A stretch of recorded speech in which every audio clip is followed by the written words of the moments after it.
Et nous parlerons aussi de ce changement pour le prélèvement des requins. Les tigres juvéniles jugés moins dangereux seront désormais relâchés après avoir été marqués pour un suivi scientifique. Et les raisons de cette décision et les différentes réactions à suivre dans ce journal. Venons-en maintenant à cette problématique dont je vous parlais dans les titres. Elle concerne le risque requin avec un changement à venir sur les prélèvements de squales. Les tigres juvéniles seront maintenant relâchés dans l'océan après avoir été marqués. Le centre sécurité estime qu'ils sont moins dangereux que les bulldogs.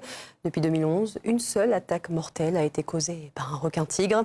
Alors face à cette décision, des voix s'élèvent, dont celle de Jean-François Nativel, qui s'interroge sur les chiffres et les statistiques qui ont conduit à ce choix. Voyez ce reportage signé Alexandre Crouzet. Faut-il prélever ou relâcher les requins-tigres de moins de 2,50 m ? Sur la plage des Brisants, les avis sont partagés entre crainte d'attaque et préservation de l'environnement. Moi déjà j'ai un peu peur des requins, donc forcément quand on me dit qu'on va relâcher les requins, même si c'est des petits, forcément moi ça me fait peur un petit peu. Les bébés requins bien sûr il ne faut pas les pêcher, mais les femelles, tout ça, malheureusement ça fait beaucoup de petits derrière et du coup beaucoup d'attaques, beaucoup de dangers pour nos amis surfeurs et baigneurs tout simplement. Les requins c'est leur environnement, donc on doit les laisser là en fait.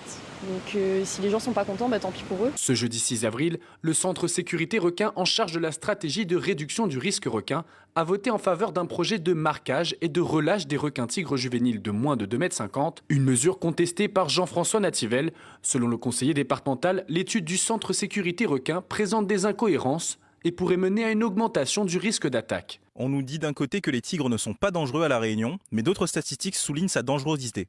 En Nouvelle-Calédonie, il est impliqué dans 38% des attaques recensées entre 1958 et 2020. À Hawaï, le taux monte à 62,5% des attaques où l'espèce a été identifiée.